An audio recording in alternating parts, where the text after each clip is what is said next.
Hello, everyone.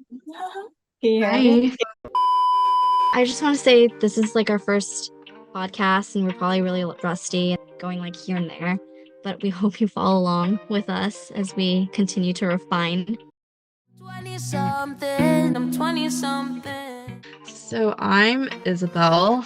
I am currently an MBA student, and yeah, Yeah. I worked in accounting, public accounting as financial accounting advisory line in a ex Big Four This company. this sounds so Um, professional. I I don't know thought it what was else going to to be a say. casual podcast. We're Oh, doing okay. like a pillow talk, and then you hear like talking about work. I'm like, oh, I don't know should I what to talk about work say. also? No, let's It's cut going to this. be very Okay, authentic. We're going so to be selling a lot of tea, okay, you guys. okay, We have a yeah. lot of Okay, stories to so share. This is not going to be a professional one. all right. Okay, let me just start over. My name's Isabel. I currently live in New York. I met Angela in our MBA program that we're doing right now at USC, and that's that's basically it. We just wanted to start this podcast because we're just two girls who just have a lot of stories and feel like late 20s wisdom to share. And that's Same, it same. Hello, from an Asian girl everyone. perspective. Yeah. Hello, everyone. I am Angela. I mean, one thing Isabel did not touch upon is that we met because we were assigned the same group. Oh yeah. In our grad school, and from there, I think Mhm. that we really clicked and kicked it off from I think day one, honestly, right? A fun fact about me is that I really like to karaoke. I don't know. I really like to sing. Yeah. Fun fact is, when I was younger, like a little kid, like I've always wanted to be like the Asian, like Hannah Montana. Nice. Can we sing? Can you sing something? Can you Maybe sing another Taylor Swift podcast. song? I know you're a Another Taylor Swift fan. podcast. Next podcast. Okay, Another we'll save it for episode. next podcast. Next So one. I'll say my fun fact is I have a same exact birthday month, day, and year as Zendaya, the Disney star. Mm-hmm. Is she like Disney or like She's no, a she's not Virgo really too. Disney. What's that? She's a Virgo too, then. Yes, she's a Virgo, Interesting. and like we're exactly everything is the same except for she was born in Oakland. I was born in San Francisco. Very odd. Wow. But yeah, same September 1st, 96. Very odd. Interesting.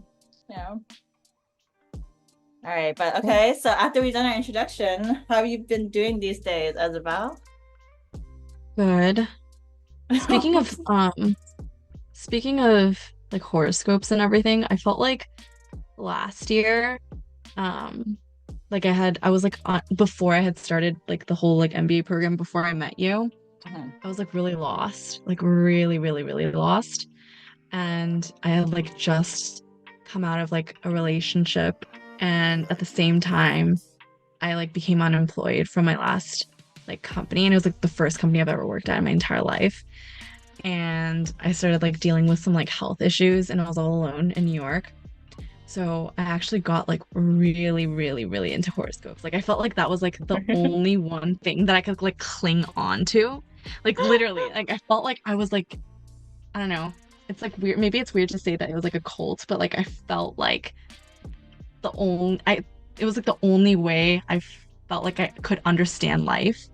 Because like you know how like horoscopes and like spirituality kind of like explains like your path, like who you are as a person, like like giving positive vibes, like you'll receive positive like energy back, all Mhm. that kind of like stuff.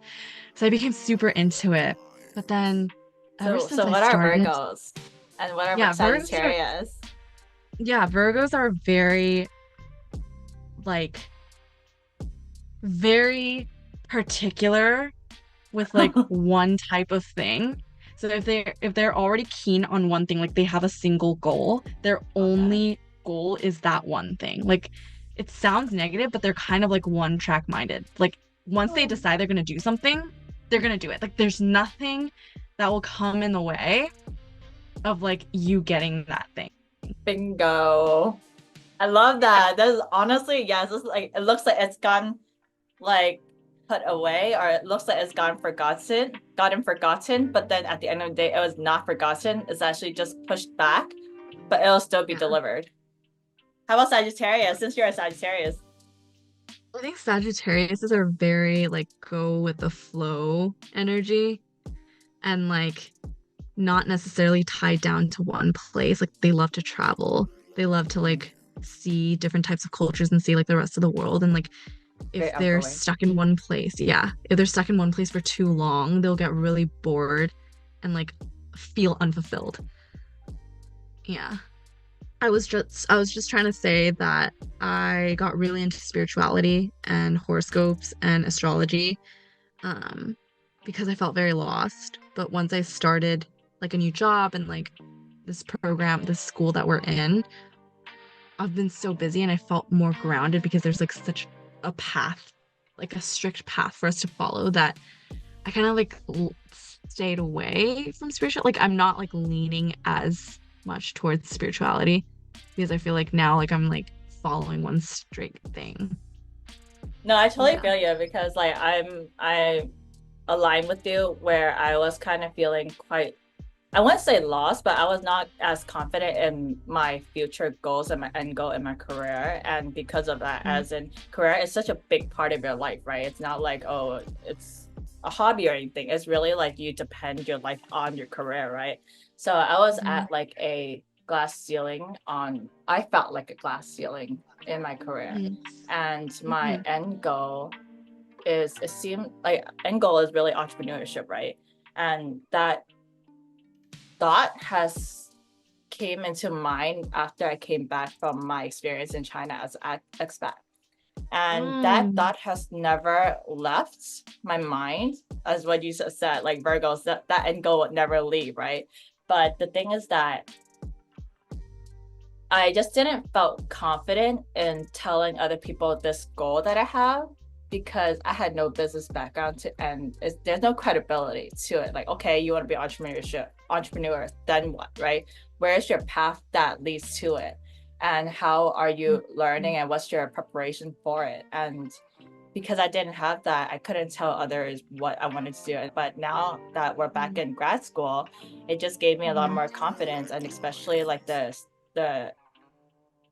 what's it called, the knowledge that we're learning in class, the experience that we're doing, like all this project and stuff. It just gave me a lot more confidence in preparing for what I want to do in the next few years. Like, maybe entrepreneurship is definitely not happening right away, right? But I mean, it's going to happen in the next few years. But at the same time, because I have this knowledge in my pocket, I'm able to use it in the future. Yeah. So why is there a reason why you always felt drawn to entrepreneurship? Like, is there a reason why you feel so strongly that that's like your end goal? Because instead of like a day-to-day. My idea is that there's really only a few things in life that's really yours. One is very abstract, which is your knowledge. Another is your kid. And third is business. Okay. And like your business are achievements too. Like your achievements, because no one can take that away from you. Does that make sense? Okay. Because like your phone is yours, but anyone can steal it. But your business, you have your name on it until you sell it or it got acquired, right? But at the same time, even though it got acquired, there's still that history on it. So I think that is the reason why I really want to do entrepreneurship. And on top of that, I do hope the thing that I'm doing will be global. But if not, I truly want it to be at least in United States and Asia because my roots are there. It's basically to leave like a legacy. Exactly. How about your future goals? My future goals? I feel like I'm in like a different stage in my life. So I don't know if like I completely agree with you.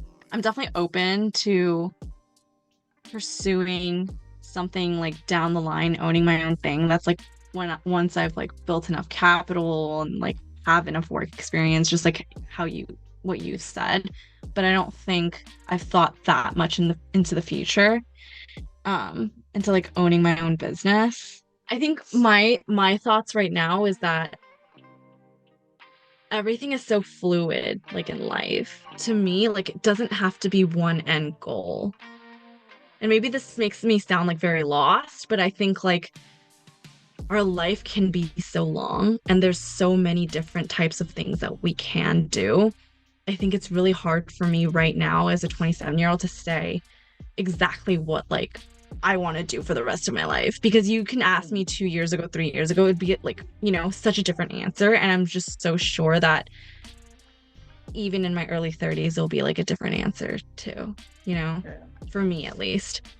Well, I Um, mean, when you mentioned that, definitely when we grow older, we're gonna get into marriage, right? We're gonna get into having kids. Like it's like, for example, yeah, I'm honestly very worried that if I'm gonna venture off to do my own thing in the next few years, what if I was going to get married and then I'm gonna start having kids? Like I know for sure I want to be a mom, right? yeah, So it's like a lot yeah, of that just go with the flow and just gotta pivot whenever these life events happen. Like yeah. just I roll. definitely think so. I definitely, yeah. And that brings me back to like the whole concept of like having structure in your life. Like when we were in high school and like undergrad college, right? Like there was so much structure, right? Like you knew like freshman year, sophomore year, junior years when you apply for juniors when you apply and you take your SATs and then senior years when you apply for schools and then you hear back on this month and and so we had so much structure up until we graduated. And then for me, I had even more structure because I worked at a big four. And so, like, the recruiting, the timeline, all of that was so structured. And then, like, getting hired for full time after you intern, and then working in corporate, when do you get promoted? Like, all of that is so structured. There's such a timeline. And I think my whole life was so predictable until last year when I had lost my job. I had lost like the guy I was dating, and I lost my health too. And like all of that just like humbled me so much because you just don't know and you just can't predict. Like nobody would have known, right? Like when and so because of that, I think it's so hard for me to answer anybody when they ask me like, what's your end goal? Like what's that like final thing that you want to do? It's just you just don't know potentially. Not to say you can't plan, I but honestly, it's I hard truly to. agree. Yeah. Because like Yeah. especially like, nowadays, you are planning to stay in New York, right? I mean, your life nowadays is that you're gonna be moving back to LA. That's gonna be very exciting, right? But at the same Right. time, And you that's didn't something I really never plan. imagined. Yeah, I Yeah. didn't plan. I thought I was just gonna like be working full time and doing school remotely and then just like staying in the city. But then Mhm. like, things change and yeah. So Well, it's like yeah, three life is years in New just York, crazy. 3 years in New York, and then coming to an end, right? Yeah, isn't that crazy? So crazy. Yeah, and then I just feel like honestly, times these days fly by so fast. It's just like literally every day has been just on the go. Sometimes there's this one vocab in Mandarin. It's called uh 躺平. It's like I sometimes don't I know what just that want to. means. It means like you're just lying down and not doing anything. Oh, Tangpi. Oh yeah. Uh-huh. 躺平. And it's like I just want Mhm. to 躺平 at times, but then it's like I just can't. There's work, there's homework. Yeah. Life just passes by so much quickly when you're like older. I remember when I was younger, when I was a kid, like your parents and like the elders used to be like, "Oh my gosh, like time is passing by so fast." Like I remember when your kid was like this tiny and like now they're like so grown. I'm like, "Okay." But like now we're living it and like the days just like pass by so fast. And sometimes people will ask me because you know how like Asians look younger than they actually look they are. So when people ask me for my age, sometimes I actually forget. In the day, like people used to be like, "Oh, like how old am I? I don't remember." I'm like, "Come on, like how do you forget your own age?" But like genuinely one time someone asked me how old I was, I almost said 25 because I genuinely thought like time just like kind of stopped for me once COVID hit. No, sometimes honestly I felt like, wow, I'm 27 already. I'm turning 28. Do you ever feel like, oh my gosh, like, yeah, 27, so old. But then you really think about it. Like, are you scared of aging or are you welcoming it? Like, how do you feel? I'm scared. I'm scared to be 30, Yeah. honestly. I'm scared to, I think after I turn 20, after turning 26, it just gets a lot more scarier. And it's like, I honestly don't want to reach 30. Like, and I just feel like I have so much that I want to do that I hope time slows down so that I have more time to do all these things.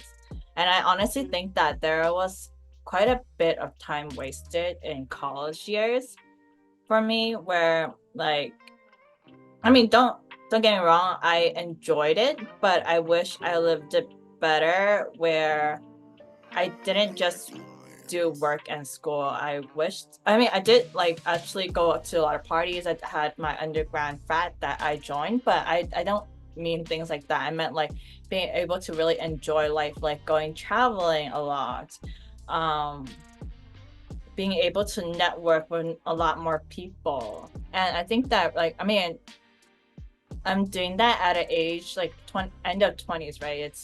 It's a good time, but still I felt like I should have done a lot more in the past. So yeah. How about you? Like Personally, like personally, I feel like everyone's just at different phases in their life. Like, you can't expect when you're an undergrad, you're 18 to 22, right? Like, you're so young in the mind, your mind is still developing. You can't ask an 18 to 22-year-old to like, oh, instead of partying and having fun and instead of studying, go network and travel. Like, first of all, you can't travel because you don't have the money to travel. So you can't expect yourself to do that. Like, you can't regret when you don't even have the money to do that, right? Second of all, networking with professionals, like, what kind of professional? I guess like putting your feet through the door, like when you're a student, people are more willing to help you. But at the same time, like, you're a student now, and people are more willing to help an MBA student who has like the experience and knows exactly what they want to do, right? As an 18 to 22-year-old, most people are barely even like aware of what major they want to choose, right? So like, I think less professionals will take like an 18 to 22-year-old as seriously as an MBA student.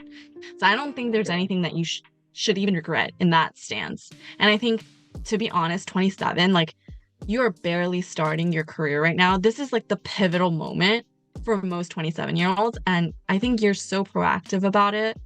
And like, wherever you are 5 years from now, you'll be making that money so that you can travel and like you can do everything that you want to do. And like, knowing you, like, I know you're so proactive about networking with anyone and everyone. Like, I think you're in great hands. Like, I don't think there's anything that you should regret. I think as for me, the whole getting older thing, I don't think I'm as scared anymore. I think when I was turning 26, I was like, oh my God, I'm gonna turn 27 soon. Like, shit, like, that's so old.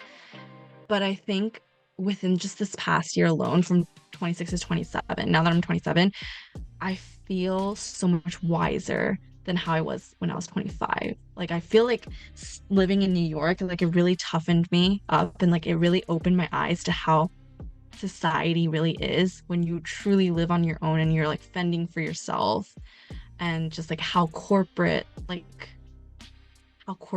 politics works and all of that, compared to like life in California where I felt like I was like in a bubble.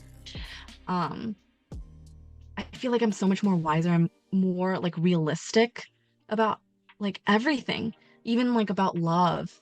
Like, it's not just, I don't think it's just love. Like, there's so much more that entails, you know? And so I think I'm like less prone to like insane heartbreak, like how I was like back in the day. You know, 25, I was like, oh my God, like, he's supposed to be mine. Like, he has to be, like, you know, we have to be together. Versus now I'm like more realistic.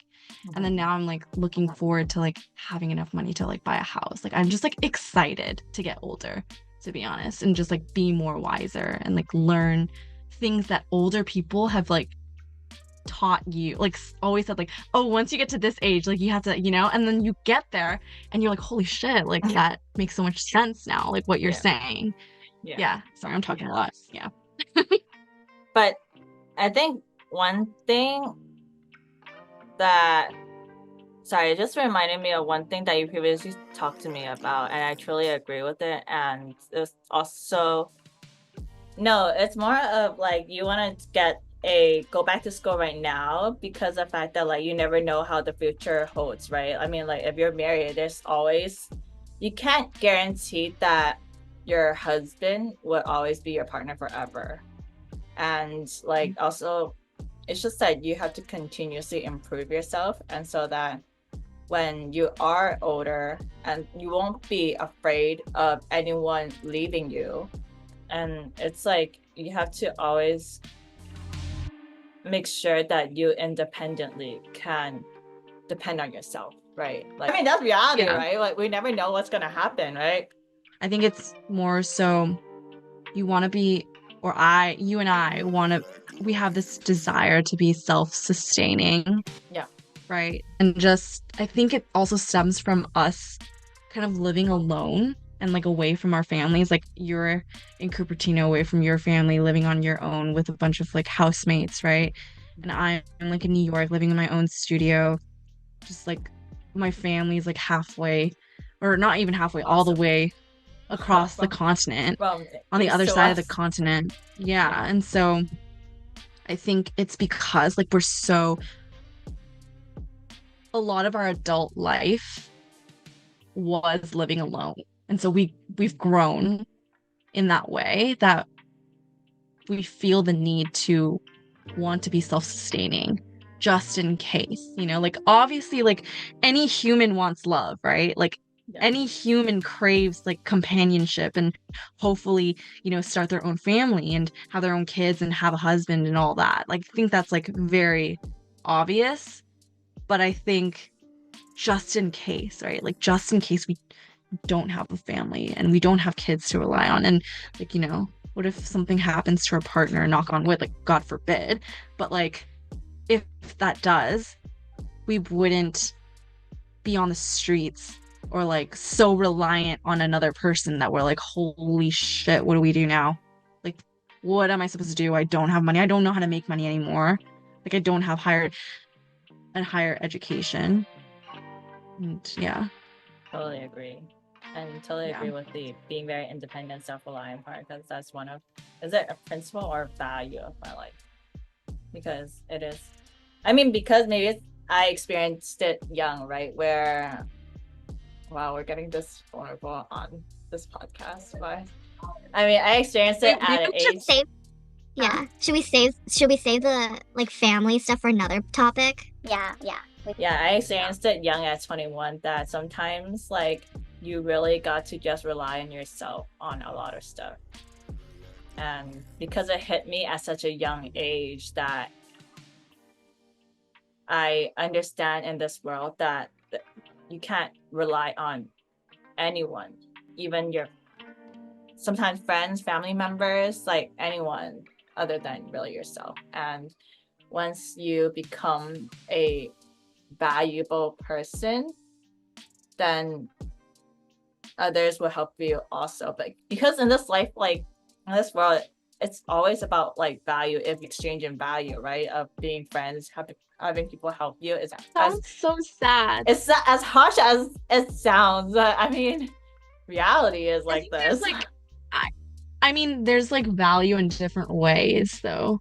I think it's important to stress that different people value different things. Yeah. And so it doesn't necessarily have to be like, oh, you're so smart, or oh, you have so much money. Like there's people who just value like that you take the time to like listen to them or like care for them, and you're a good friend or you're a good daughter, then like people love you for that. It's like not necessarily status or like money or like, you know what I mean? No, there's different values that people find.